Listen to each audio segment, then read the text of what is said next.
ವರಮಹಾಲಕ್ಷ್ಮಿ ಹಬ್ಬ ಹಿಂದೂ ಧರ್ಮದಲ್ಲಿ ಬಹಳ ಪವಿತ್ರ ಮತ್ತು ಮುಖ್ಯವಾದ ಹಬ್ಬ.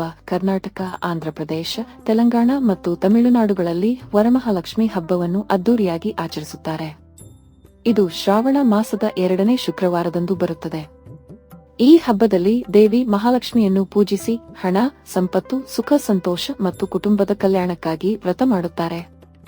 ಲಕ್ಷ್ಮೀ ದೇವಿಯನ್ನು ಪೂಜಿಸುವ ಈ ಪವಿತ್ರ ಹಬ್ಬಕ್ಕೆ ಹಣದ ಖರ್ಚು ಅಲ್ಲ, ಶ್ರದ್ಧೆಯಿಂದಲೇ ಅದ್ಭುತವಾಗುತ್ತದೆ. ಕಡಿಮೆ ಬಜೆಟ್ನಲ್ಲಿಯೂ ನೀವು ನಿಮ್ಮ ಮನೆಯನ್ನು ದೇವಾಲಯದಂತೆ ಅಲಂಕರಿಸಿ ಹಬ್ಬವನ್ನು ಹೃದಯ ತುಂಬಿ ಆಚರಿಸಬಹುದು. ಕಡಿಮೆ ಬಜೆಟ್ನಲ್ಲಿ ಅದ್ದೂರಿಯಾಗಿ ವರಮಹಾಲಕ್ಷ್ಮಿ ಹಬ್ಬ ಮಾಡಲು ಬೆಂಗಳೂರಿನ ಗೃಹಿಣಿ ಹೇಮಕುಮಾರಿ ಅವರು ಟಿಪ್ಸ್ ಕೊಟ್ಟಿದ್ದಾರೆ. ಮೊದಲು ಮನೆಯನ್ನು ಸ್ವಚ್ಛಗೊಳಿಸಿ. ಇದಕ್ಕೆ ಯಾವುದೇ ಹೆಚ್ಚುವರಿ ಹಣ ಬೇಕಾಗಿಲ್ಲ. ಬೆಳಗ್ಗೆ ಎದ್ದು ಸಾಮಾನ್ಯ ನೀರಿನಿಂದ ಮನೆಯನ್ನು ಒರೆಸಿ.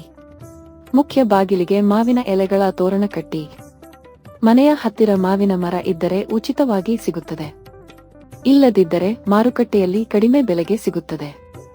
ನಂತರ ಮನೆ ಮುಂದೆ ಸುಂದರ ರಂಗೋಲಿ ಹಾಕಿ. ಇದು ಕರ್ನಾಟಕದ ಪ್ರತಿ ಮನೆಯಲ್ಲಿ ಹಬ್ಬದ ಆರಂಭದ ಸಂಕೇತ.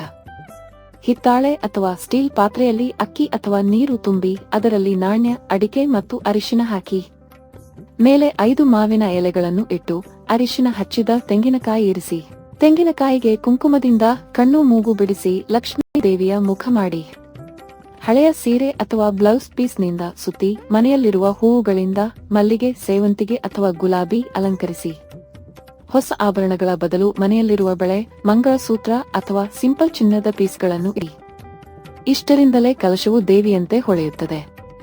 ದೀಪಕ್ಕೆ ಮನೆಯಲ್ಲಿರುವ ಎಣ್ಣೆ ಅಥವಾ ತುಪ್ಪ ಬಳಸಿ ಅಗರಬತ್ತಿ ಹಚ್ಚಿ. ನೈವೇದ್ಯಕ್ಕೆ ದುಬಾರಿ ಸ್ವೀಟ್ಸ್ ಅಗತ್ಯವಿಲ್ಲ. ಮನೆಯಲ್ಲಿರುವ ಅಕ್ಕಿ, ಹಾಲು, ಬೆಲ್ಲದಿಂದ ಪಾಯಸ ಮಾಡಿ. ಹೆಸರುಬೇಳೆ ಅಕ್ಕಿಯಿಂದ ಸಿಹಿ ಪೊಂಗಲ್ ಅಥವಾ ಸಿಂಪಲ್ ಹೋಳಿಗೆ, ಕಡುಬು, ಸಜ್ಜಿಗೆ ಮಾಡಿ. ಬಾಳೆಹಣ್ಣು, ತೆಂಗಿನಕಾಯಿ, ಸೀತಾಫಲ ಹಣ್ಣುಗಳು ಸಾಕು.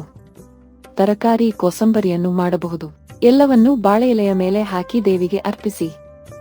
ದೇವಿಗೆ ಭಕ್ತಿಯೇ ಮುಖ್ಯ. ಸರಳ ನೈವೇದ್ಯವು ಅವಳನ್ನು ಸಂತೋಷಪಡಿಸುತ್ತದೆ. ಹಬ್ಬಕ್ಕೆ ಹೊಸ ಸೀರೆ ತೆಗೆದುಕೊಳ್ಳಬೇಕಾಗಿಲ್ಲ. ಮನೆಯಲ್ಲಿರುವ ಹಳೆಯ ಸೀರೆ ಹಾಕಿಕೊಳ್ಳಿ. ಅರಿಶಿನ ಕುಂಕುಮ ಹಚ್ಚಿ ಹೂವು ಇಟ್ಟುಕೊಳ್ಳಿ. ಕುಟುಂಬದವರ ಜೊತೆ ಪೂಜೆ ಮಾಡಿ. ಹಬ್ಬದ ಸಂತೋಷ ಹಂಚಿಕೊಳ್ಳಿ.